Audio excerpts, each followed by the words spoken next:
You may have noticed there are a lot of attractive women out at night, at bars, nightclubs, lounges, sometimes even just out on the street. The goal of this video is to teach you how to meet those women. That's something we call Nightgame, and it's something I have been perfecting for the last 2 decades. These are some of my absolute best tips, and no, this is not general theory. This is stuff that is practical and actionable and that you can use tonight to get better results. So let's dive in right now.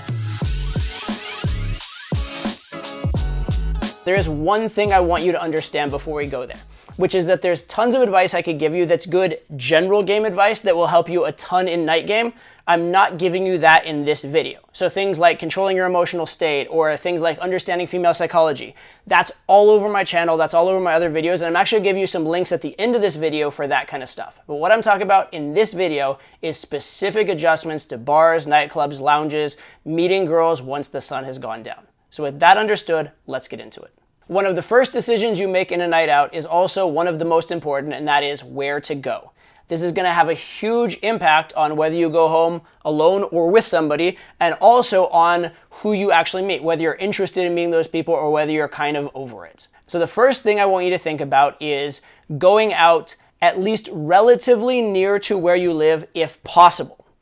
If you have 2 pretty decent going out areas, you have one place where there's a bunch of bars 5 minutes from your house, and one place that's maybe slightly better, but it's 35 minutes from your house. The place that's 5 minutes from your house is going to be dramatically easier to meet girls at and take girls back home from. Also, even if you get phone numbers and have to set up dates for later, it's going to be a lot easier to meet the type of girls that are going out 5 minutes from your house versus the girls that are going out 35 minutes from your house. Now, of course, there are limitations to this. If you live in a city of 1,000 people and there's a city of 1,000,000 people 45 minutes away, please go to the city with 1,000,000 people that has good bars and nightlife, and we're going to actually meet some good girls you like. But within reason, proximity does make a big difference to your results, so definitely take it into account. Beyond just a place near you, you want to go to a place where you actually like the girls you're talking to. So think about the demographic that that place attracts. If you like to be able to actually converse with girls at night, try not to go to a place that's so loud you can't hear for 3 days after going there.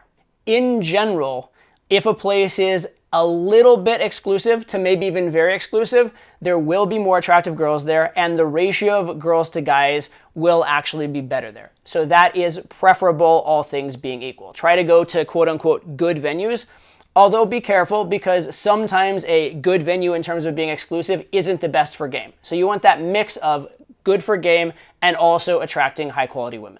In terms of my specific preferences for venues, I tend to really like upscale lounges, particularly rooftops or hotel bars. Also, sometimes bars associated with college or a grad school can attract a good demographic as well. My next night game tip may be the single biggest one in terms of actually improving your game on any given night, and that is that you should have what I call a default opener. Meaning, if you're about to walk up to a girl and you don't know what to say, you have this opener in the back of your mind at the ready, okay? And it can be a variety of different things. It can be, hey, I thought you're cute, I wanted to meet you. It can be, hey, you look so Miami. It can be, hey, I need your opinion on something, and then an opinion opener. The nuances of the openers I will talk about actually later at the end of this video, so I'm not gonna go into that right now. The important thing though is you should have a default, because the last thing you want is to walk over and be like, and say nothing, or even worse yet, to see that cute girl you want to talk to, and then think, oh God, what's my opener, what's my opener, what's my opener? And by the time you come up with something, she's gone, okay? A lot of times in bars and nightclubs, things move quickly. You may see a girl or a group of girls standing by themselves with nothing to do, and it's an optimal moment to open them. If you wait 10 seconds to come up with an opener, they may be gone. Some guy may have joined their group. The opportunity will very likely vanish. Also, oftentimes you may even be just walking past a girl and you have this very brief window, you make eye contact, she's on in that moment. If you open with something right there, you're good. If you wait for her to pass, you're starting again from zero instead of going off eye contact and instead of it seeming like it just happened. Okay, so having a default opener is absolutely critical.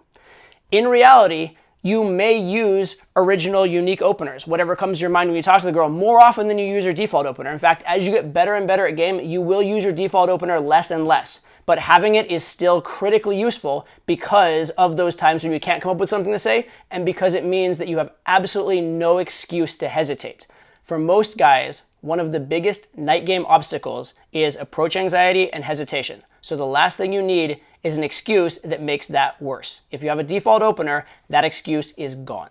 My next night game tip to dramatically improve your results has everything to do with attitude and planning. If you go out planning to stay out for a couple hours and leave halfway through the night when everybody else is still partying, you're probably going to take a lot of kind of weak phone numbers home with you, and you're not going to be taking a lot of girls home. And the problem with night game phone numbers early on in the night is that the girl keeps partying, she meets other guys, she does other things, and by the end of the night, you may no longer be the most memorable thing that happened to her, and at the very least, you're not the most recent thing that happened. If you stay till the end of the night, you will be the last guy she talked to, and therefore the guy she remembers. Beyond that, by being willing to stay till the end, you dramatically increase the odds of you actually taking a girl home. At the start of the night, a lot of girls are out with their friends, they're obligated to their friends, they want to spend some time with their friends. By the end of the night, they've spent their time with their friends, they're more in a party mode, maybe their friends have met guys, there's a lot more going on that's going to help the girl to meet you and help her to not feel slutty about doing so.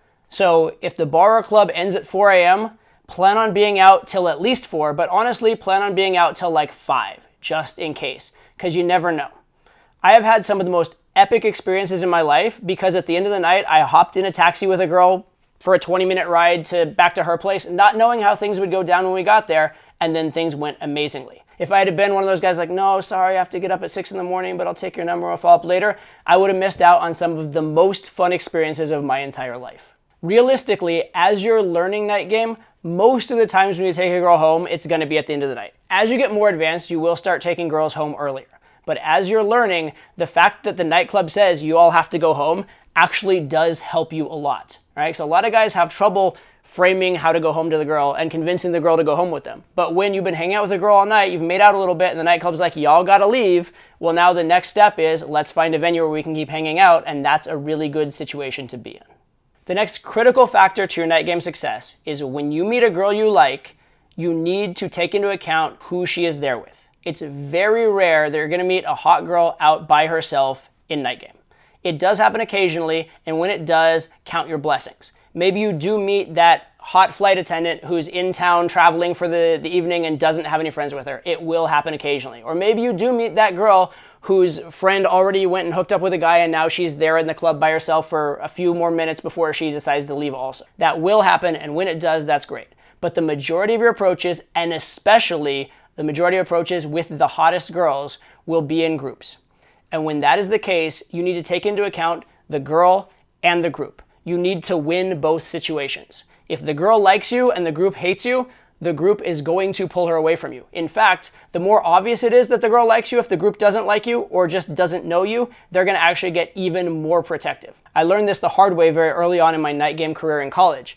Just I would go out to bars and I would meet attractive girls, sometimes the hottest girl in the bar. I'd start making out with her, and sometimes further than making out with her, and I thought I was doing so well. And invariably, the girl's friends rudely grabbed her away from me and made sure that we were not allowed to talk any further, right? Because I had not dealt with the girl's friends at all. They didn't know me, they didn't like me, and they were being protective of their friends. On the other hand, if you just engage with the group and never make it clear who in the group you like, either you're going to end up just being friends with the group at large, or you're going to be selected by whichever girl likes you the most, and usually that's going to be the girl who is more needy and less in demand.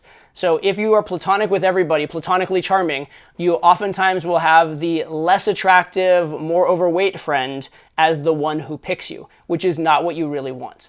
Okay, so you need to deal with the girl and deal with the group as two separate things. The vibe you want to have in general with the group is that you are cool, fun, and safe. The vibe you want with the girl you actually like is that you're a little bit dangerous, a little bit risky, and something might actually happen between the two of you. And so you do have these two forms of communication. If you're talking to the girl in front of her group, you want to keep it a little toned down. If you're out on the dance floor with the girl away from her group, you can escalate physically and do things like that. If you're over getting a drink with the girl, you can perhaps make out with her. You might not want to make out with her in front of her group.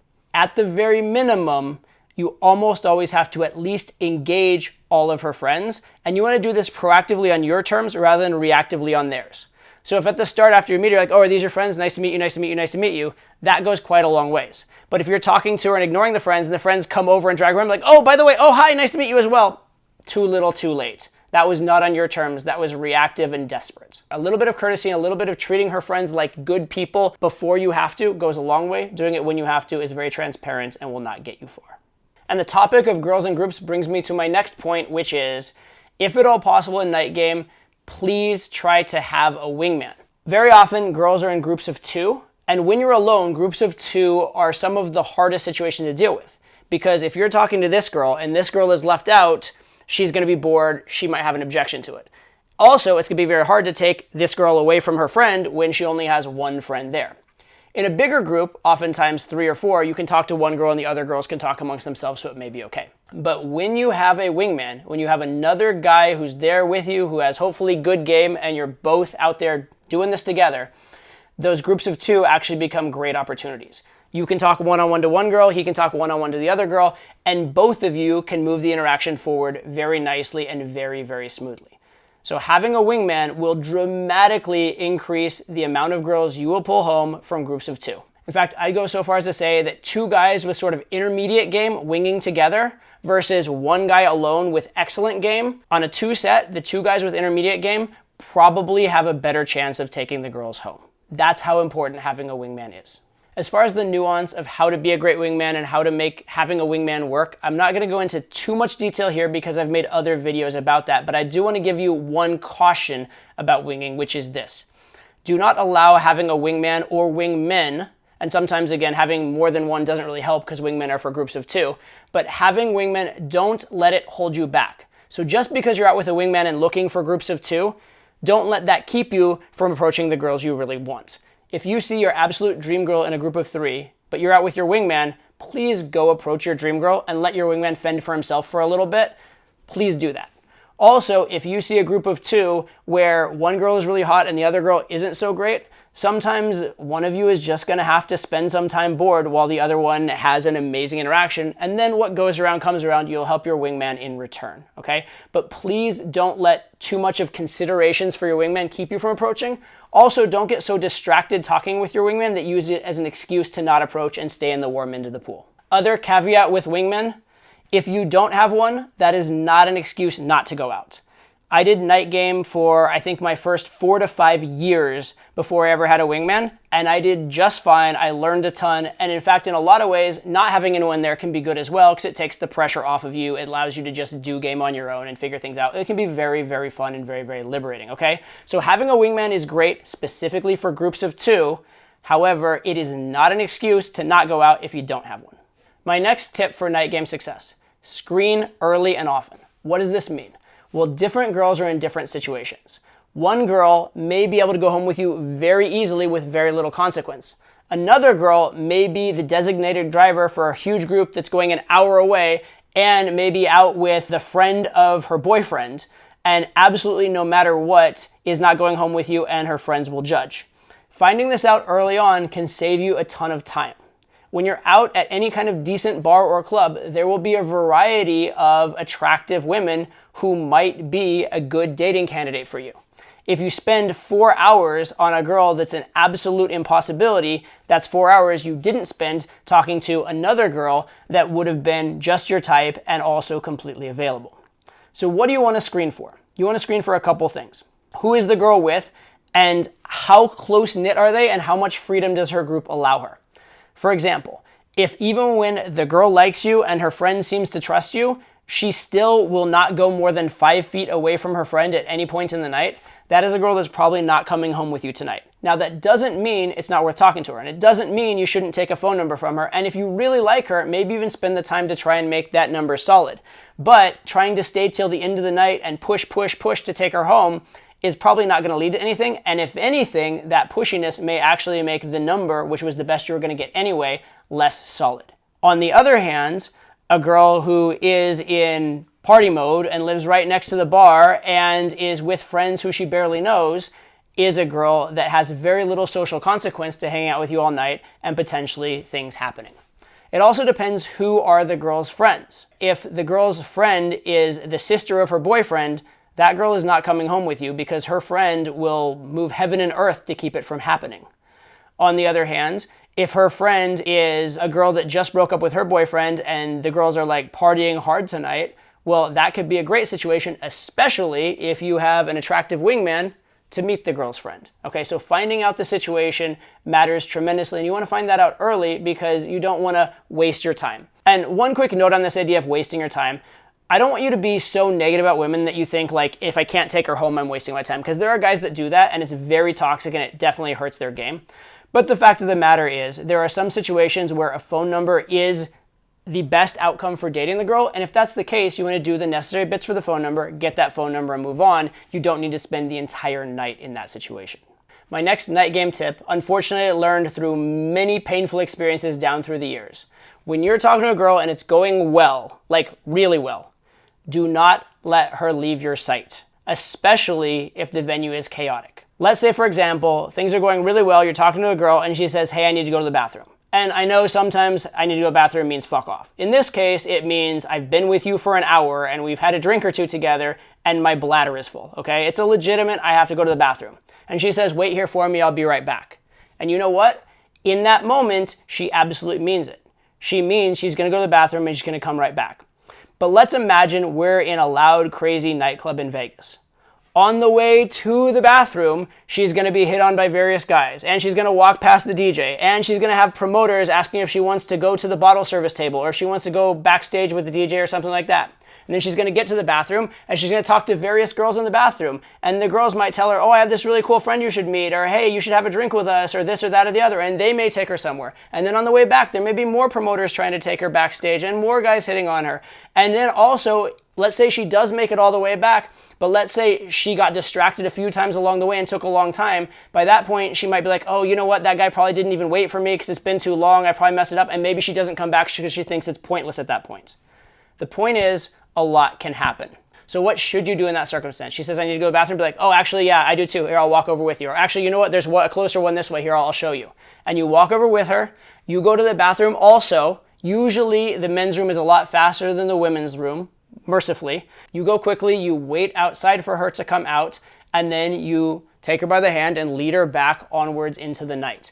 You've avoided the vast majority of those distractions, and even if she does get distracted by, for example, some girls in the bathroom, at least she comes right out and sees you and you can pick it up and save the situation in that moment. If you don't do this, you will lose out stupidly on so many good situations. And I know what you're thinking, you're like, Todd, oh my God, walking to the bathroom with her instead of just letting her come back to you, that's so needy. Can't you be a little entitled? Fine, whatever. My experience tells me it doesn't fucking work, okay? And I'm talking girls that are very, very, very on. It just doesn't work. There are too many distractions. And put it this way, if she's that on in the first place, that tiny little bit of neediness of walking with her is not going to tip the balance. Also, again, there's a non-needy way to do it. It's totally plausible that your bladder is also full. You've had as many drinks with her as she's had with you, okay? Please, when it's going well, don't trust fate. Don't leave things out of your control. Don't let her out of your sight. My next tip also relates to removing distractions. If you're meeting a girl in a chaotic environment, if and when it's possible, get her out of that environment. Let's say you meet a girl on the dance floor and you're dancing with her and talking with her. Well, at any point on that dance floor, some other guy may dance over, bump into you, put out the hand, invite her to dance, different things like that. That's a chaotic environment. Different things can happen. If you're in a crowded part of the nightclub, who knows, a fight might break out and then you get pushed, you get shoved, it changes her mood, you get temporarily separated, different things like that can happen.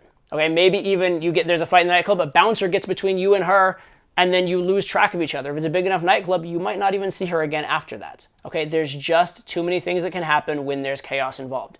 When things are going well, take her over to a quiet place where you can continue. Take her over to sit down. Also, a good idea is to sit or stand in such a way that other guys are not going to approach her. I see so many guys that have a good interaction with a girl and they're standing here, a girl standing here next to each other, and there's this whole area here that is just screaming to any guy that walks along, come approach.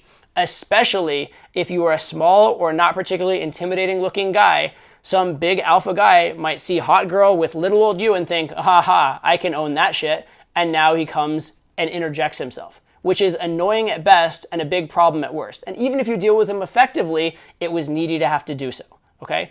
So pull her over to the bar, pull her over to sit down, take her to the outside lounge, get her to somewhere quieter where you can communicate better, where there's less chaos, where other guys are less likely to hit on her once you have the social capital to do so. My next night game tip relates to when it comes time to actually take the girl home. So many guys focus a lot on where they're going and hyping it up. Like, we're gonna go to this place and it's amazing and there's this crazy thing that's gonna happen and it's all this and it's all this. And there are a couple problems with that approach. Number one, the vibe and the reason she's coming home with you should be primarily about you and her. It should be primarily about the idea that you and she are having a good time together and you want to continue that time. If the vibe of the reason why you're leaving is too much about some extrinsic factor, well, she may either get very focused on that factor, which makes it hard to deal with when you get there, or if that factor falls through, it can be a problem.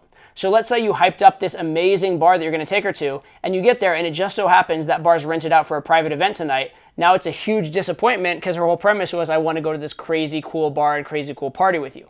And worse yet, if you sold her too hard on the party and there's a bouncer at the door that's like, hey, she can come in, but you can't, sometimes you may even lose a girl in that situation. I've had crazier things happen. If you pull too much on the idea of the party and hype the party, then you're too reliant on the party.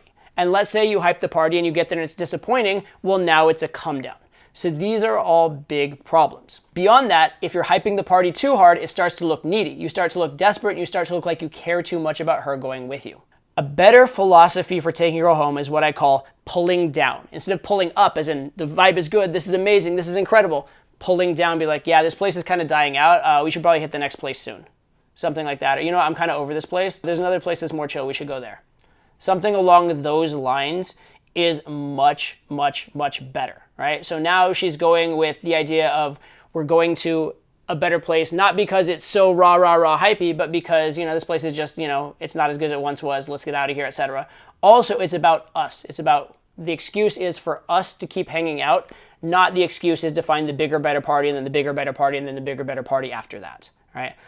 On a side note, this will also help in terms of not having to necessarily party all night with the girl, right? If you keep going to the bigger, better party and the bigger, better party, the only time you're getting that girl home is when all the parties have closed. Whereas when the focus is around you and the girl connecting and hanging out, and maybe even, you know what, like, this is fun, but like, I would like to be able to hear you better. It's kind of loud here. Let's go somewhere quieter. Something like that. Now it makes a lot more sense to go home halfway through the night or earlier on instead of having to wait till the very end. My next night game tip, again, kind of relates to the environments you're going to and the environments you're putting the girl in. And the idea here is what I call don't pull backward. All right, so there are some venues that are better for you to be in with a girl that likes you and some venues that are maybe less favorable. So I already mentioned within the nightclub about not being in the chaotic place if you can be in the quiet, chill place where you can get to know each other. Now, as you're moving from bar to bar or club to club on the process of taking the girl home, you want to go to more favorable places. So if you're at a loud, dancing nightclub and then you can take her to a quiet, intimate wine bar afterward, that's going to be more chill, more intimate, and give you a better opportunity to escalate. Also, there'll be fewer other guys hitting on her. On the other hand, if you meet a girl in a quiet, intimate wine bar and then you take her to the loud, dancey nightclub, you're introducing her to an environment where she may want to go backstage for the DJ. Or other guys may try and dance with her and she's like, oh, it's just fun in the night. And now you're sitting there as some other guy danced with your girl wondering like, how needy can I be? Am I being overly possessive? And the whole situation really kind of sucks.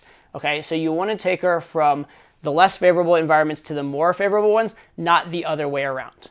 My next night game tip, again, about where to take the girl. In general, food pulls are not the best. Okay, so let's say you're at a nightclub, dancing, partying, getting drinks with a girl, maybe you've even made out a little bit, and then you decide, hey, let's go get food afterwards, and you go to a nice sit-down diner.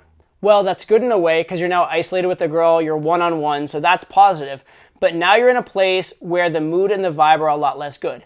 Instead of it being a fun place with favorable, flattering lighting, now you're in this kind of boring place with like unflattering neon lighting, the energy has come down, and you're kind of stuck there because you're going to sit down and you're going to wait for the waiter or waitress. And then you're going to order your food and you're going to wait for the waiter or waitress. And then you're going to get your food, you're going to eat it, and you're going to wait for the check. And then finally, you can leave.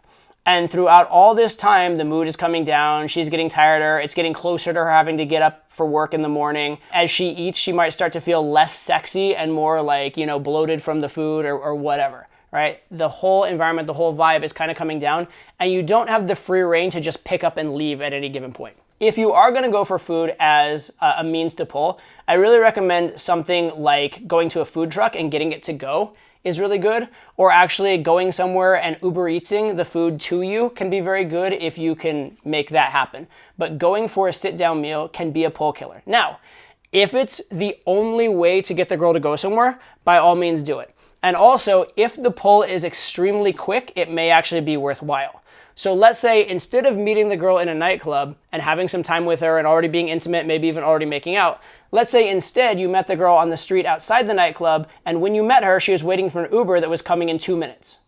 Well, in that case, instead of that 2-minute window, if you can sell her on, you know what, let's actually Uber to go get a bite to eat together, now you actually have taken it to a date. Maybe it's not an ideal date, but it is a date and you have some time to get to know the girl. So it's way, way, way better than nothing. So food pulls, better than nothing for sure, not the optimal pull. Sometimes, if the original interaction was very, very short, there is a benefit to having that longer interaction at the next place. In that case, the food pull might make sense. But in that case, you'd still be better off taking her to maybe another bar and having a drink in maybe a quiet wine bar or a lounge or something like that, where you can still spend that time, but in a better environment and an environment where you have more control over when you want to leave. So even then, there maybe are better options, but there is an argument to be made in a short interaction for maybe a food pull. This next night game tip becomes important at the end of the night, but it's something you need to do at the beginning of the night or even before the night. And this is, you need to have a plan. If you live here and the bar you're going to is here, you need to know where and how to get from here to here. How do you get from the bar to your house? So number one, is there another cool place you can bring her to that's right next to your house within walking distance? You can go there and then go back to your place. That would be good. Does your place have a rooftop that you can invite her to? That would be great. Have you planned ahead and you have some alcohol back at your place or some cool, interesting thing to do that brings her back to your place? That would be useful as well. Regardless, you need to have a plan. You need to have an idea of, this is what I can invite her to. These are some different things we could do on the way there. If this doesn't work, here's a different thing I could invite her to. The more and better plan you have along those lines, the better off you're going to be. And this goes way up to one of our earliest tips, which is going out near enough to where you live. Because if where you live is super far away from where you're going out, that step and that planning becomes tremendously harder. It is possible in some cases to go back to the girl's place rather than your place. But generally, it's not preferred because you have less control over that and you have less idea of what you're going to walk into, right? I've very many times gone home with a girl to her place and thought everything was good, and then we get to the door and her roommate answers the door and then has a problem with her bringing a guy in, and that's an issue. I had a situation where I picked up a girl who was a dancer in some kind of dance conservatory, and she pulled me back to her place thinking she would bring me in, and then when she got there, she realized there's a camera looking down, and she's not allowed to bring guys back. And she had forgotten in, being in love with me and enjoying things, she had forgotten that she'd get in trouble for bringing me back. And then when she got there, she's like, oh shit, I can't bring you in, and it became a huge issue. All right, so it's much better to have a plan revolving around going back to your place. You can go back to the girl's place if necessary. Here are a couple situations where going back to a girl's place may be preferred, where she may actually be more comfortable with it. One is where she has to get up for work early in the morning. Sometimes in that case, she may actually prefer you to come to her place because that way she knows she's at her place and she can get up at her normal time and put on her clothes. She doesn't have to worry about how to get home in order to get to work. So in that kind of situation, going back to her place and just being willing to sleep over and do whatever at her place, or even have sex at her place and then leave in the middle of the night if she kicks you out and wants to get up for work, that's kind of fine too. That may be preferable. Also, oftentimes if a girl has a dog, right? Oftentimes if a girl has a dog that's been inside and hasn't been let out all day, the girl may not want to come back with you because she's worried about letting her dog out, dog needs to go poop, that kind of thing. Whereas if you were to go back and go to her place and then walk the dog around the block and then come back into her place, then it's no problem at all. So there are these factors, these circumstances where pulling to her place may be preferable, but regardless, don't plan on it because you don't know those things before going out. Before going out, you should have an idea of how to get from the bar to your place and all the different iterations around it. And my final night game tip for you, which is one of the most important, but also should be one of the most obvious, dress well. How you dress in night game matters. There are certain ways of dressing that just make you look like you don't get it. There are certain ways of dressing that mean you won't be let into good nightclubs. There are certain ways of dressing that make the girl just think you're lame and safe and don't get her turned on. I'm not going to go into too much detail on all the particulars of dressing because again, that's been covered on my channel pretty extensively, but the quick and dirty of it is this. Look at the guys who are doing well with girls that fit your demographic and go to the club you want to go to and kind of copy them and then maybe add your own wrinkle on top of it. And yes, The old idea of peacocking, that is wearing some kind of an item that stands out, does work as long as you're peacocking within what is generally already cool and fashionable. It will get you attention. Now, if you peacock a lot and you can't handle the attention, that's a problem, but peacocking will get you attention, so that's useful too. In general, here's my quick and dirty fashion advice. Copy the guys who are doing well in the place you want to do well and that are kind of like you, and get at least one good outfit. All right, get one set of clothes that is a bit better than you would normally get, and you can wear that each and every time you go out. You can wash it in between until it gets dingy and dirty, in which case then you need to replace it. Get one good outfit that is your best look for night game. Your first impression does matter. It will definitely impact the results you get with women. Okay, so those are my tips, but 2 more quick things before we go. Number 1, I mentioned a default opener. I mentioned your opener matters. If you want to really know the theory on opening, I put a link in the description about the best openers. I've ranked all the types of openers from best to worst, when to use them. I've gone into crazy depth. That would be way off topic for this video, but I'm sure you're sitting here thinking, okay, but what do I say to her in night game? Check out the video in the description on opening. It will tell you exactly the best type of opener in way more depth than I could possibly go into here. Secondly, as I mentioned at the start, this is techniques and tactics for night game. There's a lot about philosophy, attitude, mindset, approach anxiety, that kind of stuff in night game. For that, check out the video on night game in the description. That's gonna go through your game plan for night game, how to handle your attitude, how to manage approach anxiety, all of those kind of things as well. Because again, that's beyond the scope of this video, but it's critically important. So check out those 2 videos. Hope you enjoyed the tips in this one, and I'll see you on the next one.